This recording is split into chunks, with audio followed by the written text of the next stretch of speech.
there's realistically multiple different tellings of the battle itself, but I'm going to tell one that is... This is the human histories version of the battle. Yeah, well, this is a likely version of what happened. But the human histories version. Definitely the human histories version. So Attila, he has a lot of mounted cavalry units, and especially archer cavalry. So as he's pulling back from the city, Attila is deciding where he wants the battle to take place. And what he's doing is he would leave sort of a small contingent of horse archery to delay. And this is what's crazy about this battle and the way I'm going to paint it out. The tactics used in this battle are almost identical to the tactics used today. Like the same. It's crazy how little war has changed, how little tactics have changed. So he's doing what's called a delay. We still call this a delay, where he would leave some horse archery, and then those cavalry archers would force the Romans to deploy a defensive, to fight them for, however long, and then they would pull back. And they would just do this along the way while Aetius is chasing the Huns. And so Aetius chases the Huns for like 6 days until Attila decides on a battleground. We don't actually know where the battleground was. We do know that, we do assume that there was a very large ridge to the right, and there was a large forest to the left of the battleground. So if you don't know normal military tactics, you would place your cavalry on the flanks because you need your flanks to be defended. However, because of the geography of the landscape, the Romans didn't need to put their cavalry on the flanks because their flanks were protected by a forest and a ridge. So what they did do is they left a Visigoth contingent of cavalry up just behind the ridge so that the Huns couldn't see them. And then they had both on the right and the left, they had the Visigoths on the right, and then on the left, they had the Romans. And in the middle, they had Alan cavalry. And if you don't know who we're talking about, last episode was great to go back and figure this out, but this is the different parts of the coalition.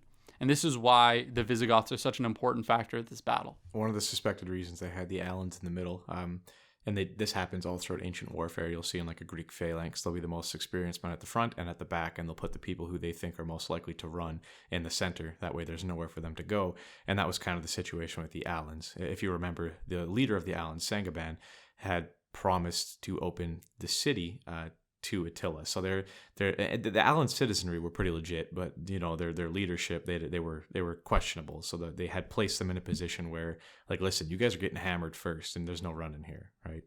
Yeah. So they have their shield walls, and then they have a line of missile units. So whether this was javelin throwers or archers, and then they have another reserve of cavalry. So the reason they use cavalry in a reserve is obviously cavalry are much more mobile and they can get to different parts of the battle. The way you use a reserve is if your left side's getting destroyed, you can put the reserve to the left. It's a way to be more mobile mid-battle, which is really difficult.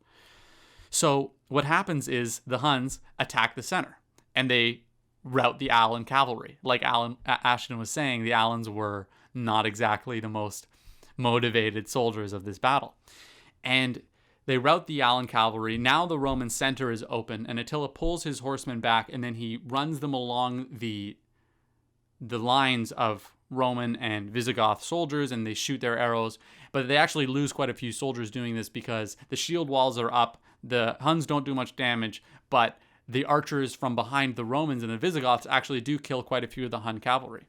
So Attila circles his cavalry back, gets more troops, advances all of his troops along the two front lines of the Romans and the Visigoths, and then he attacks the Visigoths through the open center with his cavalry.